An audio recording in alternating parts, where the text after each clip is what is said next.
Hello my dear friends, welcome to the selection classes. तो दोस्तों, आज हम बात करने वाले हैं डाइस को लेके, जिसको हिंदी में पासा बोलते हैं। आई एम श्योर कि बचपन में आपने दोस्तों जरूर से लूडो गेम जरूर खेला होगा, और इवन आज भी बच्चे मोबाइल पर कोरोना के टाइम पीरियड में लूडो गेम ज़बरदस्त गेम, एक तरह से नंबर 1 गेम रहा।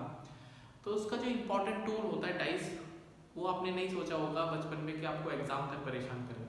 तो आज मैं दोस्तों आपको उससे रिलेटेड कुछ इंपॉर्टेंट बातें, कुछ ट्रिक्स, जिससे आपके क्वेश्चंस इजीली सॉल्व हो जाए और आप सवालों को चुटकी बजाते ही खत्म कर पाएं, ऐसी कुछ बातें करेंगे, कुछ अमेजिंग सी बातें करेंगे और कुछ क्वेश्चंस करेंगे जिससे आपकी प्रैक्टिस हो जाए।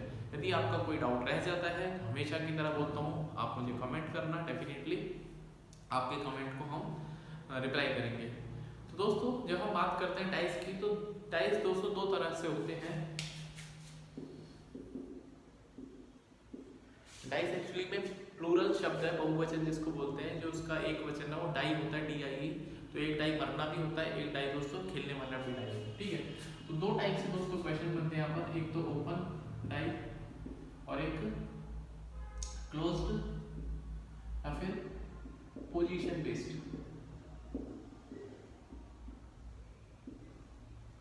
ठीक है, क्लोज्ड या पोजीशन बेस्ड।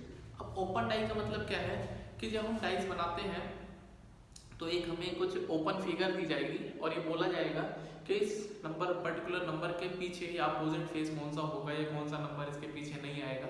कुछ इस तरह के क्वेश्चन दोस्तों सिंपल आते हैं, बट वो क्वेश्चंस भी टफ हो जाते हैं यदि आपको कुछ पता ही ना हो उसके बारे में, ठीक है।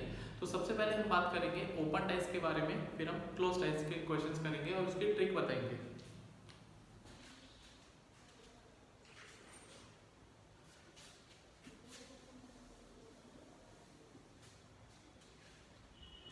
दोस्तों, ओपन डाइस की हम बात करते हैं,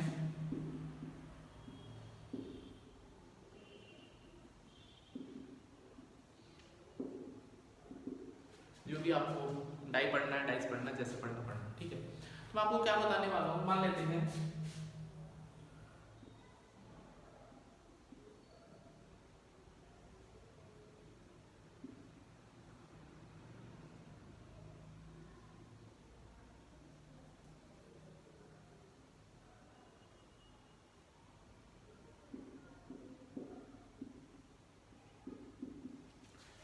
एक ये बोला है कि इसको डाई को जब हम क्लोज करेंगे, इसको फोल्ड करेंगे, तो कौन से नंबर किसके अपोजिट में आएंगे, ठीक है।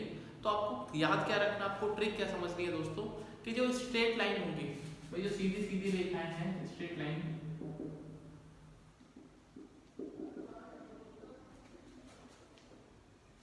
जब आप सीधी लाइन में चलेंगे तो एक नंबर छोड़ने के बाद जो अगला नंबर आएगा वही उसके अपोजिट होगा। मतलब एक के बाद अगला नंबर, एक के बाद अगला नंबर, या ऐसा करते हैं ऑल्टरनेट।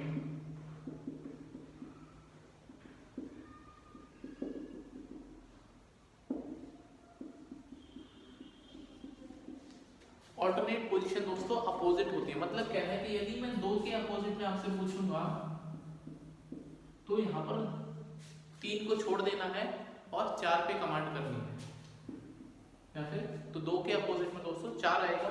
सिमिलरली 3 के अपोजिट में 5 आने वाला है, और जो बच गए, जो साइड में पंख फैलाते हुए हैं 1 और 6, ये भी अपोजिट में आएंगे।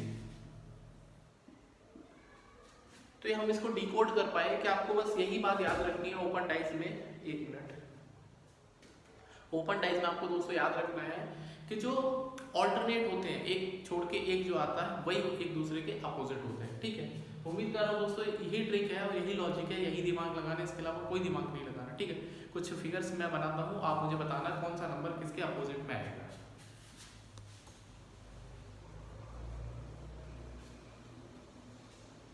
बहुत आसान है यार, कोई ज़्यादा टफ नहीं है, ठीक है। जैसे एक फिगर मेरे पास यहाँ पे अवेलेबल है, ये डॉक्टर साइन आपने देखा होगा जरूर से, ABCD E और F, ठीक है, ABCD E F। यदि मैं आपसे पूछता हूँ दोस्तों A के अपोजिट में कौन आएगा, ठीक है, तो A के अपोजिट में कौन आएगा, ए के अपोजिट में। तो मैंने क्या बोला, स्ट्रेट लाइन आपको चलना है, दाएं बाएं भटकना ही नहीं है, बिल्कुल सीधा चलना है। तो ए के अपोजिट में दोस्तों सी आएगा, क्लियर। सिमिलरली बी के अपोजिट में कौन आएगा, तो बी के अपोजिट में दोस्तों डी आएगा। और यदि हम स्ट्रेट लाइन ऐसे चलते हैं, पी के अपोजिट में कौन आएगा, एफ आएगा। तो उम्मीद कर रहा हूँ दोस्तों कि आपको बातें अच्छी लग रही होंगी, आपको समझ में आ रहा होगा जो मैं आपको समझाना चाह रहा हूँ। इतने ही आसान है डाइस के क्वेश्चन, मतलब पलक झपकते ही आपका आंसर आएगा। आपको बस ये याद रखना, आपको चलना सीधा है और एक नंबर छोड़ के, मतलब पड़ोसी का घर छोड़ के अपने पड़ोसी के घर में जाना, ठीक है। यही आपको याद रखना।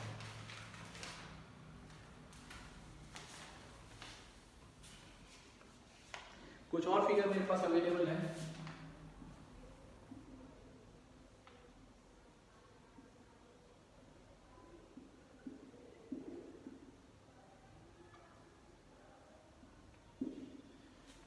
वन टू ए बी 3 4 ऐसा नहीं है दोस्तों डाइस में कि हमेशा 1 2 3 4 5 6 ही मिलेगा आपको। कोई भी सिंबल, कोई भी वैल्यू कुछ भी दे सकते हैं। आपको ये पूछा जाएगा कि इसके अपोजिट में कौन है, इसके अपोजिट में कौन नहीं है। इससे ज़्यादा सवाल दोस्तों इस पर नहीं पूछा जाता है, ठीक है। मैंने आपको क्या बोला, स्ट्रेट लाइन चलना है, ठीक है। तो जब हम ऐसे स्ट्रेट लाइन जा रहे हैं तो ए के जो 1 है उसके अपोजिट में हमको ए मिलेगा। सिमिलरली दोस्तों तो यहाँ पे तो मैं अगला नहीं जा सकता, क्योंकि कम से कम 3 लाइन का एक ऑर्डर होना चाहिए स्ट्रेट लाइन, कम से कम 3 ब्लॉक होने चाहिए, ठीक है। ये 2 ब्लॉक हैं तो हम ऐसे नहीं इसको जा सकते। सिमिलरली हम यहाँ पर देख सकते हैं भाई 3 और 4, बी 3 4। हमें याद रखना है कि जब हम स्ट्रेट लाइन में मूव करेंगे तो कम से कम 3 ब्लॉक या उससे ज़्यादा ब्लॉक मिले, 2 ब्लॉक की कोई स्ट्रेट लाइन नहीं है, ठीक है। तो बी के अपोजिट में दोस्तों 4 मिलेगा और बाकी बचा 2 के अपोजिट में दोस्तों 3 मिलेगा, ठीक है। और ये बात आपको पता ही होगी कि एक जो डाइस होता है, जो पासा होता है, उसमें 6 फेस होते हैं, मतलब उसके 6 शक्ल होते हैं। रावण की 10 शक्ल थी, बट इसके 6 शक्ल होती हैं। हर शक्ल पे कुछ ना कुछ अलग अलग वैल्यूज या कुछ ना कुछ नंबर लिखे होंगे, ठीक है। हालांकि रावण की जो शक्ल थी वो बिल्कुल एक जैसी मिलती जुलती थी, बट इसके साथ में ऐसा नहीं है, शुक्र मनाओ, ठीक है।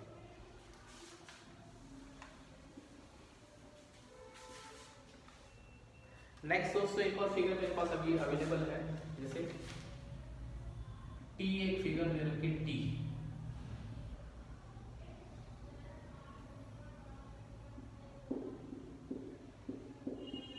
ठीक है। तो एज आई टोल्ड यू कि आपको कम से कम 3 ब्लॉक की स्ट्रेट चेन ढूंढनी है, स्ट्रेट लाइन ढूंढना है। और अपोजिट की बात करते हैं तो एक के अपोजिट में दोस्तों 3 आएगा। ये मेरा तरीका है अपोजिट लिखने का, क्योंकि आगे पीछे से भाई चाहे 3 के अपोजिट बोलो चाहे 1 के अपोजिट, तो आप ऐसे छोटे छोटे अपने दिमाग में ट्रिक्स या कुछ भी डिनोमिनेशन बना लीजिए, जिससे आपको एग्जाम में पता रहे कि सिंबल का क्या मतलब है, ठीक है। सिमिलरली यदि हम 2 के अपोजिट में बात करेंगे तो आएगा बी और ए के अपोजिट में आएगा दोस्तों सी। तो आई होप दोस्तों ये बात आपको समझ में आ गई होगी। ओपन डाइस से रिलेटेड जितनी भी बातें हैं मैंने आपको कवर करी, 2-4 क्वेश्चन कराए। और तो आई होप दोस्तों आपने सेशन को एंजॉय करा होगा। यदि आपका कोई डाउट रह गया है तो you can comment me, definitely I will answer your doubts. Till then अपना ध्यान रखिए, पढ़ते रहिए, please subscribe the channel the selection classes. Okay, bye bye, take care.